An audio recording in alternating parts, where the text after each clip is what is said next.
you are yearning to find someone or something that has your best interests at heart. Now, I didn't say you found such a person or place or object, but you wish to find such a source of strength and of comfort for yourself. You want to find someone whose supply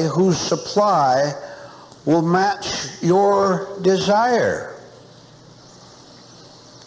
Because you think that if you find such a person or source, religious, social, you think if you find it, your life will be complete, your prayers will be answered, and you will be at last a liberated, fulfilled, happy human being who can now just sit back and enjoy everything.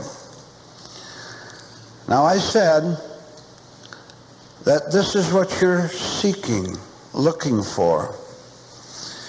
And it is all going on in the lower, dark, unseen regions of your system. It is a habit, a pernicious habit, for you to just have the wish, the hope to find something, someone who's going to have your best interests at heart. Wrong thing to do. It is wrong for you to try to find someone who will give you what you want. It is false and dangerous for you to do that because you don't know what you're asking for. And I will tell you what you're asking for in your yearning and burning for someone big and strong. You're asking that other person to confirm and affirm your present level. And that's exactly who you will meet. That's exactly what you'll get. Someone, something, some philosophy, some association with some group. You will get others who are just like you are.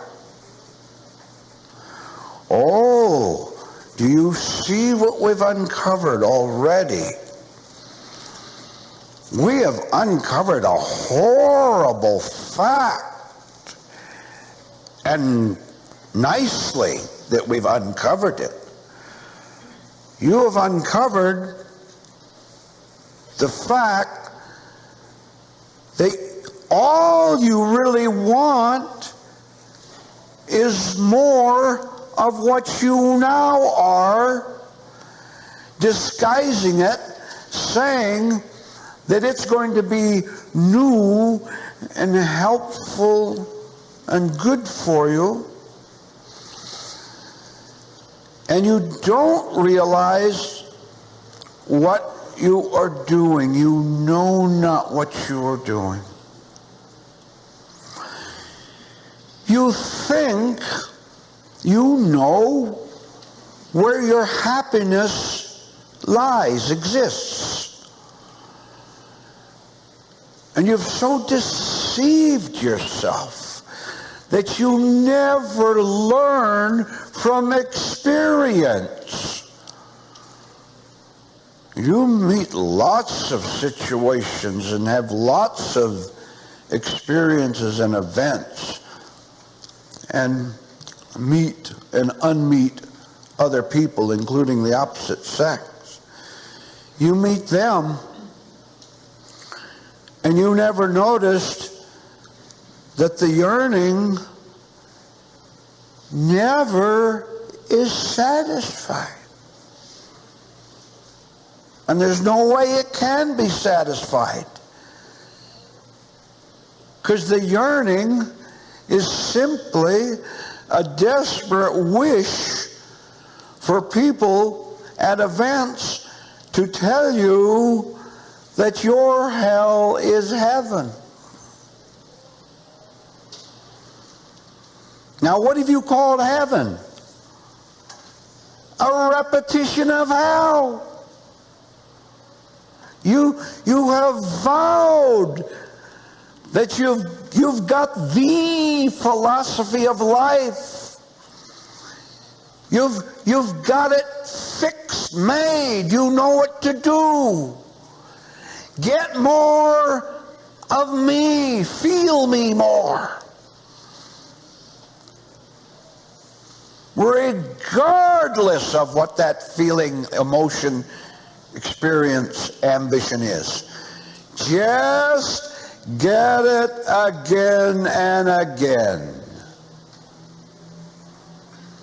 You don't yearn for something beyond yourself, higher than you. You don't want it, and you don't even want to know what it is, because if you find out what it is, all of your plans and philosophies and wishes and desires will have to be tossed overboard, and you're afraid to do that. We're gradually getting close to something that I want you to think about all the time after this talk. We're getting close to you understanding, hopefully, that what you really want is no change, no elevation, no transcendence of self, no spirituality. But what you want really is to continue to associate inwardly with a false friend, which you don't want to call false, because it is all you've got. Now let's look at that a little bit. Lost, yearning, burning, churning human beings live with a false friend within themselves. And it has been a lifelong association.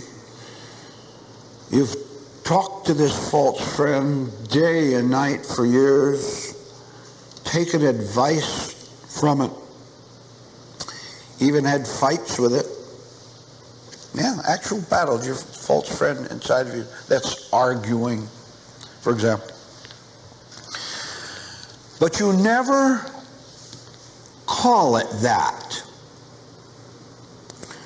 Because if you called it the reprehensible, double-crossing friend that it really is, then you would have to admit that you're responsible for your own pains, your own smash-ups.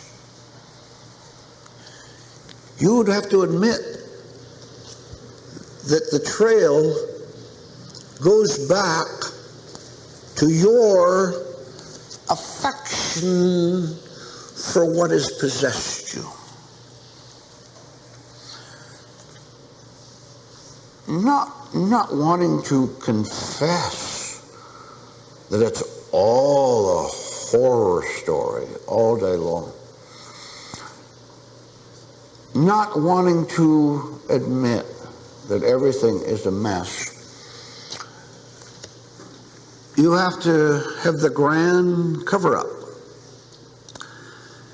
And you have to cover up the friend, the false friend, cover it up and put different labels on it inside you.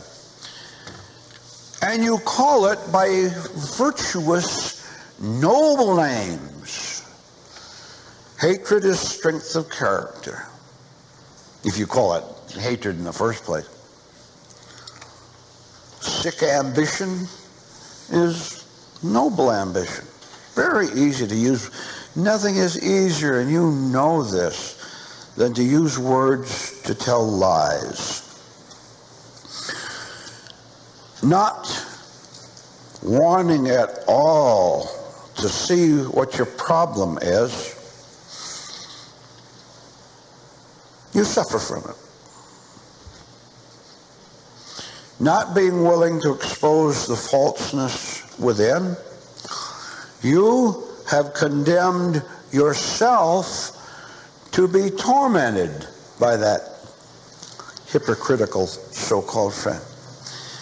You have asked for what you are getting. Now you see, you're not supposed to react like a guilty sinner when I say that, or say, I don't want to be called a hypocrite who's living a false life, calling it a true life. You're not supposed to go wrong when I tell you these things. You're supposed to go right. Everything I tell you in every talk should produce a smile inside you. A right pleasure, an absolute delight. So do it now. Be pleased. More than that, be jubilant, exhilarated over the revealed fact that you have mislabeled the inner condition, but simply because you didn't know any better. You didn't realize, because you don't have the spiritual perception to do it, you didn't realize that there was a sneaky Judas at work inside you. And I'll ask you again, please get this thought. Something is causing your nervousness and your distress and your insecurity. Something is causing it, right? Something has to be a cause of it. There is a cause of it. And it's finally, your ignorance and your refusal to rip off the labels and see the treacherous friend, so-called friend, operating inside of you. You refuse to see it, now you have to admit to it. That doesn't make you a bad person. It makes you an enlightened person who saw a bad person.